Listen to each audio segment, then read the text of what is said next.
in my purpose on purpose. So I'm walking in my purpose on purpose. So I'm walking in my purpose on purpose. On purpose. On purpose.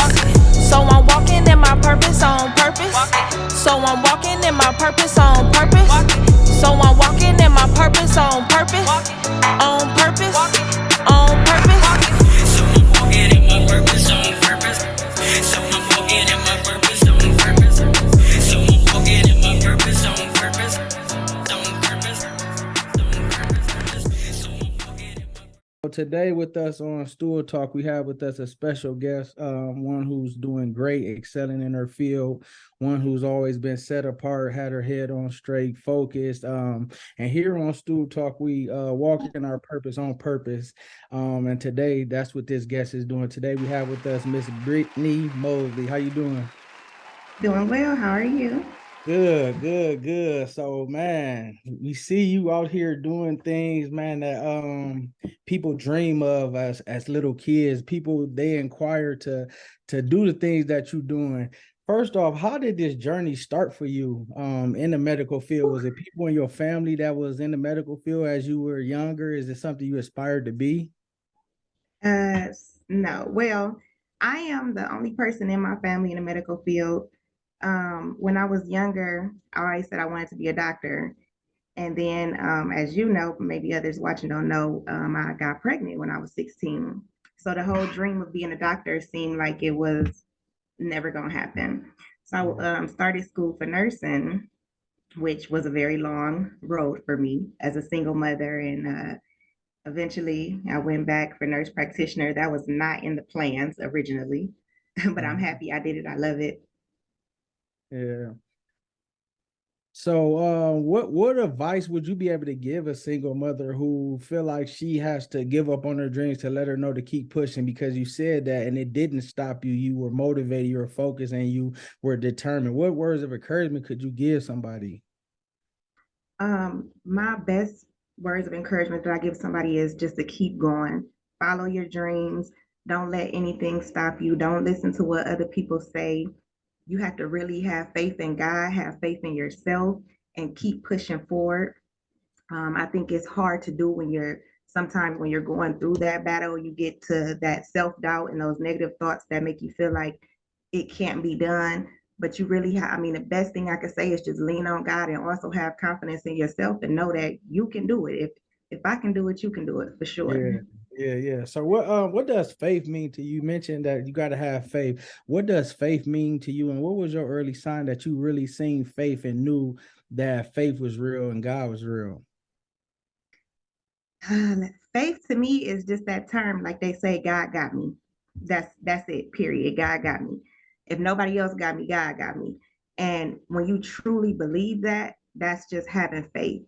Um, my first true like connection. I grew up in a church. We went to church every Sunday, every Thursday. But as an adult, you kind of go away from what your parents teach you and tell you, and you kind of find your own path. And my first true experience with God, I was as I said, my journey was not easy by far. It was not, go to school, graduate, you successful. That was not the case. I started out at UT.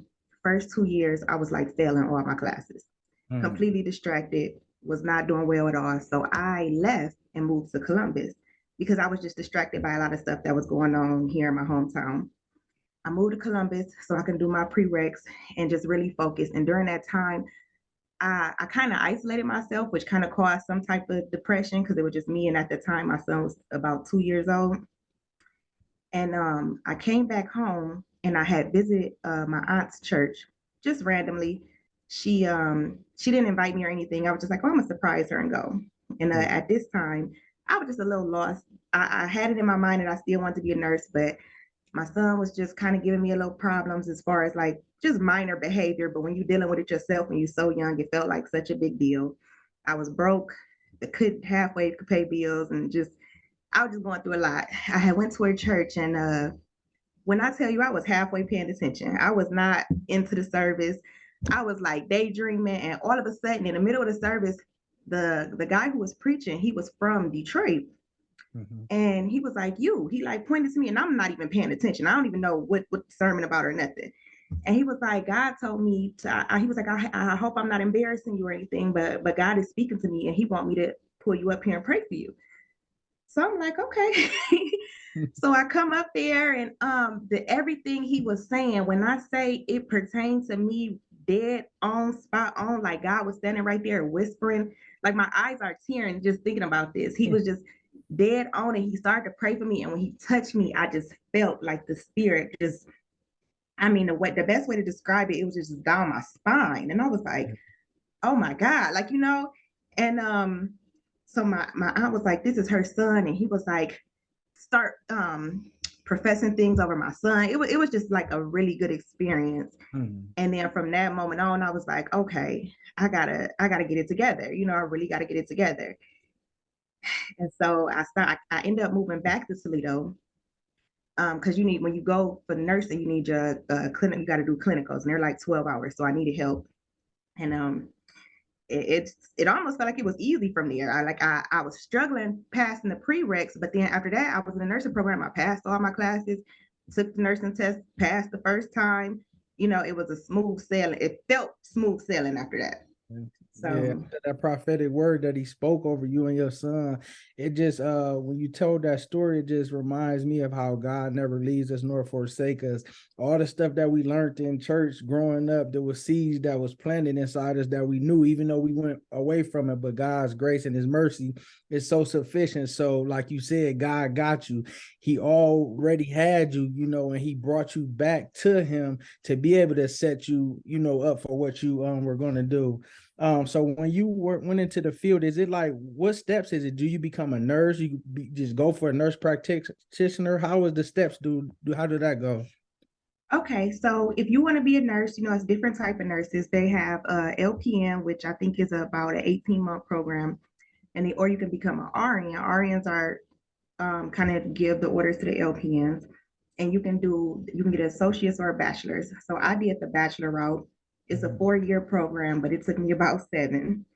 And then if you want to become a nurse practitioner, you can go back to grad school and you can either get your master's or your doctorates in nurse practitioner.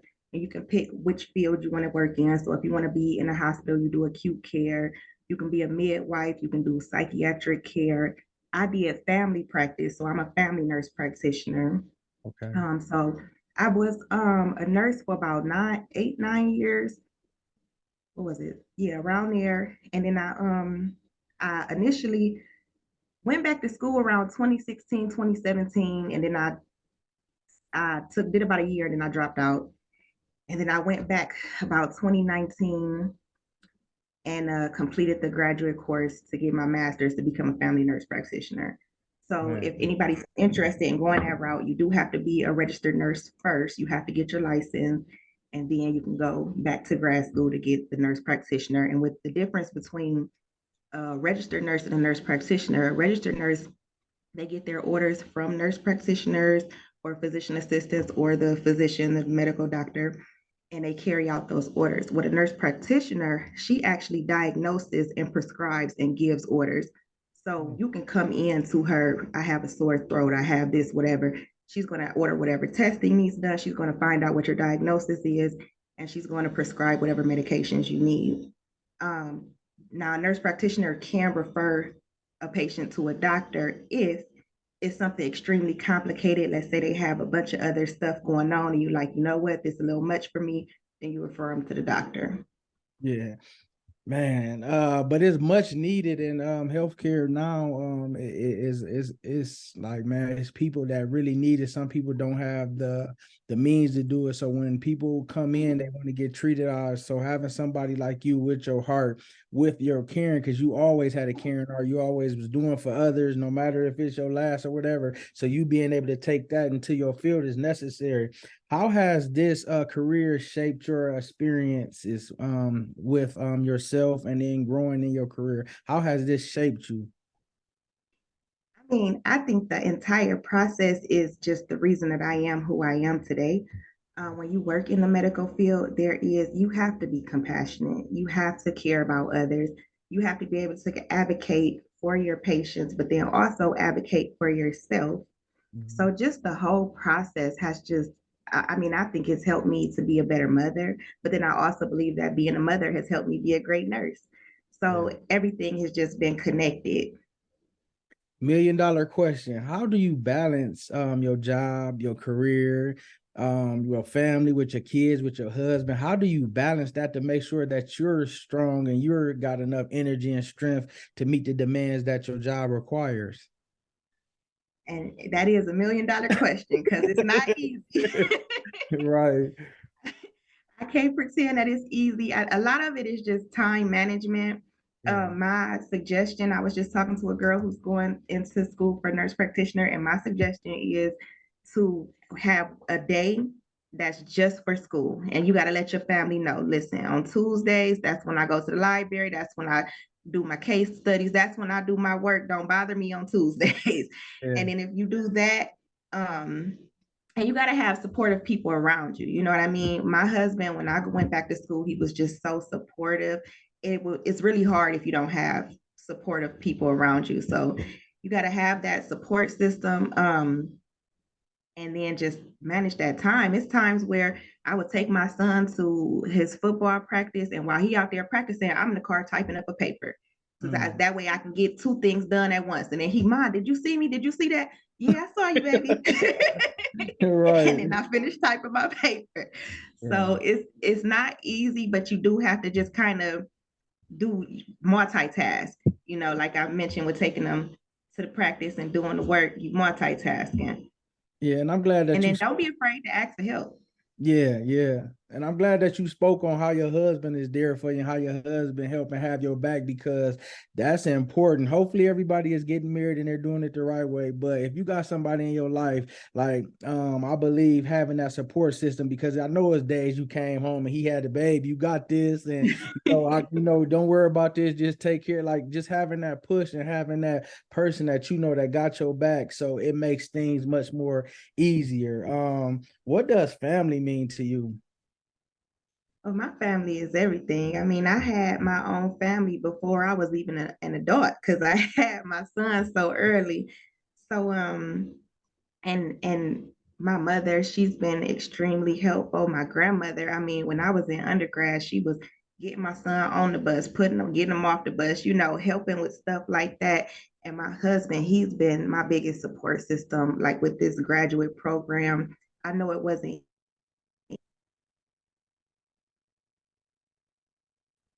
easy for him because, like you said, he had to do like, oh, babe, I got the cooking, or I got this, I got that. So, I mean, I value my family. I love them so much, and they are so helpful. But I feel like if you don't have that, it's okay. You got to be your own self motivator. You know what I mean? I was just blessed enough to have that. Yeah. What challenges have you encountered being a woman, and secondly, being a Black woman in your field that you have in, and how have you overcame them? It's funny you would ask that. Being a Black nurse and nurse practitioners can be challenging because as Black people, they all already assume you don't know anything. Yeah. So you always have to prove yourself. So just really being resilient is important in that aspect. There's times where I walked in the room and they're like, oh, can you send the nurse in? And I'm like, I am the nurse. Oh my goodness. And they looking like dissatisfied, but you just stay professional and continue doing what you're doing. Don't get cocky about it or anything like that. I think that when you stay in that professional zone, they'll realize, and then they'll start to respect you just based off your professionalism. I had a lady as a nurse practitioner. She walked in and instantly she was like, I know your type. I know your type. I don't want her. And I said, okay, we can get you scheduled with somebody else. You don't get mad. Yeah. You just have to, but you have to stay on top of your stuff. You got to know what you're talking about. So when you're studying for it, take it serious and try to learn as much as you can, because they will try. They will try you. Can you tell us about a situation that you had where you overcame a challenge and you contribute to your growth? Would that be one of them that you just said? Yeah, that was definitely I've Okay. had that a couple times. Yeah. So can you tell us about an experience that was good that, it poured into your self-esteem and had you looking like, man, this is why I do this, that you helped a Oh, client or you were there for somebody. Can you tell us about experience on that? I definitely can. Even when I have a lot of those stories, honestly. While I was in school for nurse practitioner, I was working as a home care nurse.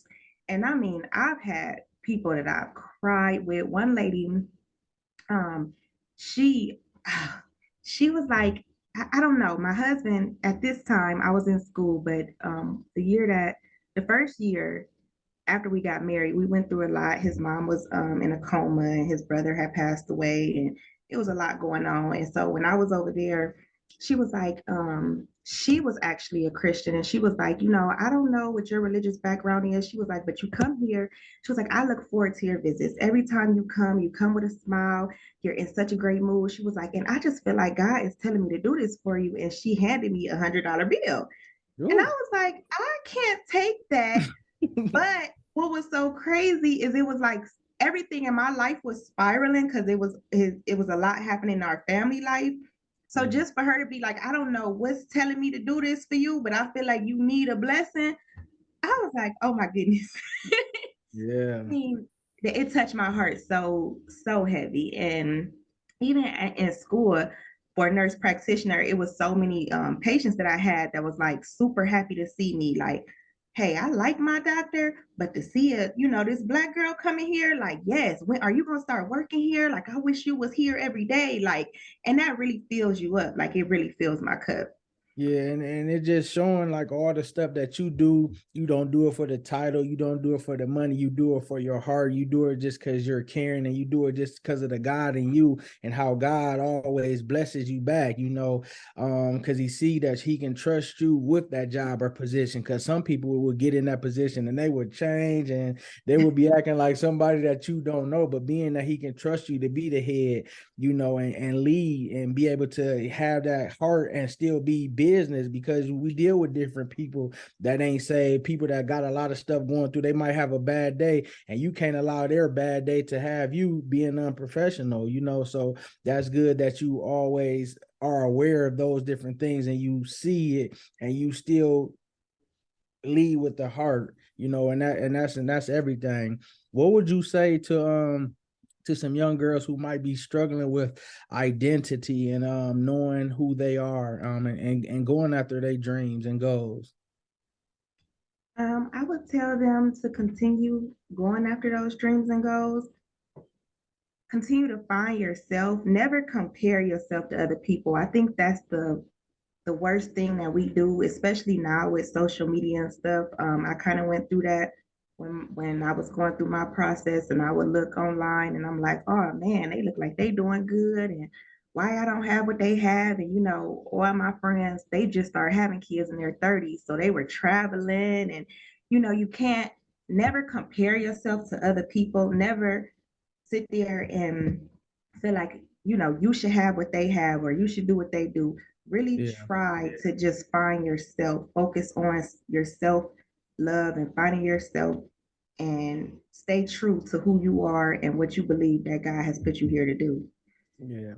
And with the social media going on, a lot of people are not feeling love, so they're not loving themselves, they're not pouring into themselves versus other Self. people, and like you said, comparing. What would you say about that self-love, maintaining good health, maintaining putting the extra into yourself versus being there for everybody? What would you say to that? Because a lot of women struggle with not loving themselves and not being there for themselves. Yeah, you gotta love yourself. I think if you find it hard to do that, then you should pray about it. Um, I don't have any verses off the top of my head, but it's a lot of stuff in there that can really help you with that. And try to don't stay around people that's positive as well. Don't be around anybody putting you down, feeding those negative thoughts to yourself. And when you start to have those negative thoughts, just rebuke all of that, because you are your biggest support. You're always going to be your biggest advocate. Nobody can care about you more than you. Yeah. And how important is boundaries? Because I know being in a field like that, having a family, knowing that some girls you grew up with or some people, even if it's family, you might have been closer, but as you elevate, they stay the same. And when you elevate, you need people around you doing the same. So can you speak on boundaries? Yes, definitely got to set those boundaries. And I don't think that that means thinking that you're better than anybody. If anybody accuses you of that, then that's their own issue. Yeah. Just trying to make sure that when if you're around people and they make you feel down or they make you doubt yourself and they make you, you have to just learn how to peacefully let that go. It doesn't mean that you beefing with them. It don't mean you don't love them anymore, but you definitely have to do what's best for you. And if you're around people that don't put you in a positive space, they may not be the ones that you need to be around because you will have to separate yourself from those type of people, Yeah. and that's okay. So where do you see yourself going next? Is it another step that you want to go to, or is it other options you can go after this level? Mhm.